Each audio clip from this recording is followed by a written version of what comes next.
Her husband had walked away years earlier, leaving behind unpaid bills and broken promises. Since then, every sunrise had become another race against time. She worked as a cashier at an upscale department store during the day and cleaned offices several evenings each week just to keep food on the table and rent paid. Sleep had become a luxury she barely remembered, yet every morning she forced herself to smile because Owen deserved to believe tomorrow would always be better than today. The department store prided itself on elegance and perfection. Employees were reminded daily that customers came first, appearances mattered, and delays were unacceptable. Marissa rarely complained. She greeted every shopper with warmth, helped elderly customers carry heavy bags, and often skipped her own lunch break to assist overwhelmed coworkers.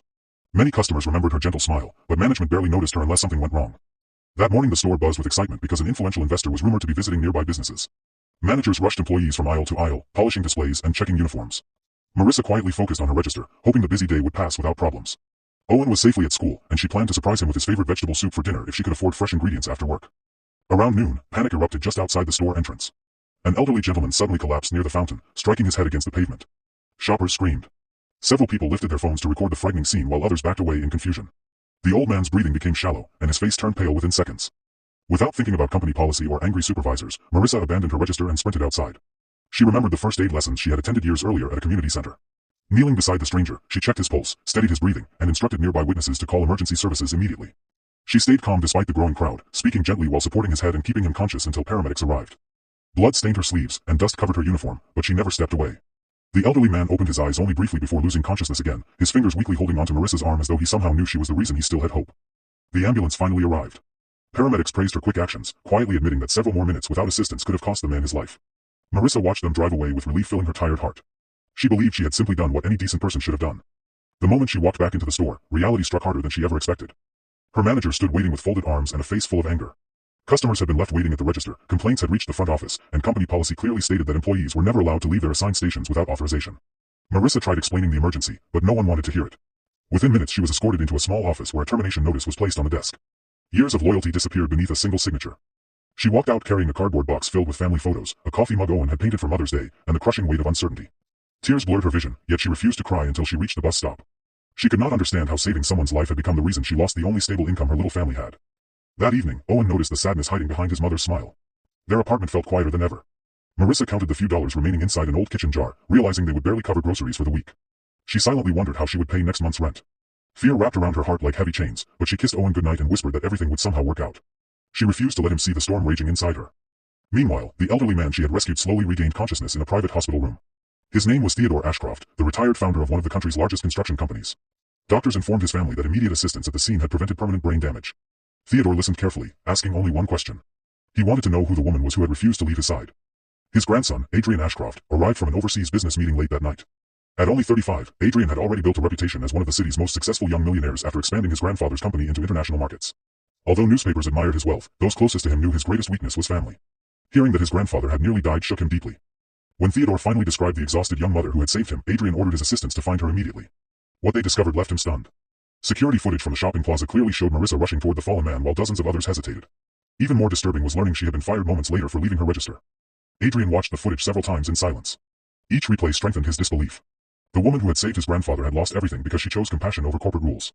The following morning, Marissa spent hours walking from business to business searching for work. Every application seemed to end with the same polite rejection. Companies wanted experience, flexible schedules, or immediate availability that conflicted with caring for Owen. By afternoon, the blistering sun made every step feel heavier. Still, she refused to give up. As she left another unsuccessful interview, a sleek black car quietly pulled beside the sidewalk. She assumed someone important was simply passing through until the passenger door opened and a well-dressed gentleman respectfully introduced himself as Adrian Ashcroft. Marissa immediately worried she had somehow done something wrong. Instead, Adrian thanked her with genuine emotion. He explained that the man she had rescued was his grandfather and that their family owed her far more than words could express. Marissa listened politely but insisted she expected nothing in return. She believed kindness should never come with a price tag. She had simply seen another human being in need. Those humble words affected Adrian more deeply than any business negotiation ever had. For the first time in years, he met someone whose actions could not be explained by profit, recognition, or personal gain. She had risked her livelihood to save a stranger without knowing his name or fortune. Adrian invited Marissa to visit the hospital so Theodore could personally thank her. Reluctantly she accepted, bringing Owen along after school. Watching Theodore embrace the little boy with grateful tears reminded everyone in the room that miracles often arrive through ordinary people. Before leaving, Theodore quietly asked Adrian to investigate the department store that had dismissed such an honorable employee. What Adrian uncovered shocked even experienced executives. The store's management had developed a reputation for mistreating workers, ignoring emergencies, and intimidating staff into silence. Within days, news of Marissa's dismissal spread across local media after witnesses shared videos showing her saving Theodore's life. Public opinion changed overnight. Thousands of people questioned how any company could punish someone for preventing a tragedy. The department store suddenly faced overwhelming criticism, declining sales, and embarrassed investors. Executives who had ignored Marissa's pleas now desperately tried contacting her, offering apologies and promises to restore her position. But life had already begun moving in a different direction. Adrian approached Marissa with an opportunity unlike anything she had imagined. Instead of returning to the place that had broken her spirit, he offered her a position leading the Community Outreach Foundation funded by the Ashcroft family. The role included fair pay, flexible hours, healthcare, educational assistance for Owen, and the chance to organize programs helping struggling parents find employment. Marissa could hardly believe someone trusted her with such responsibility. Adrian simply smiled and explained that compassion could never be taught in business school. Skills could always be learned, but a heart willing to help strangers was priceless. Over the following months, Marissa transformed the foundation into a beacon of hope. Hundreds of single parents received job training, emergency childcare, and financial guidance. Families who once believed they had no future slowly rebuilt their lives because one woman understood exactly what hopelessness felt like. Owen flourished as well. He watched his mother regain her confidence, laughing more often than he had seen in years. Their tiny apartment eventually became a warm little home filled not with expensive possessions but with peace, gratitude, and hope. Even Theodore recovered fully, often telling visitors that his second chance at life had not come from wealth or influence but from the courage of a tired single mother who refused to walk away when everyone else stood still. The department store eventually changed its emergency policies, proving that sometimes one act of kindness can force an entire organization to rethink its values. Although the apology arrived too late to restore what Marissa had lost, it reminded others that doing the right thing should never be punished. If this story touched your heart, please take a moment to like this video, share it with someone who needs hope today, leave your thoughts in the comments, and subscribe to Ripple of Kindness too. Every act of support helps spread more stories of kindness that inspire people around the world. Glowing star special request, comment below, kindness always finds its way back. We'd love to know where you're watching from and whether you believe one good deed can change a person's life. As the sun set over the city, Marissa realized that losing her job had never been the end of her story. It had simply been the painful beginning of a far greater purpose. Sometimes life closes one door with heartbreaking force, only to reveal another that leads to hope, healing, and blessings beyond imagination. Her journey became living proof that true kindness never disappears.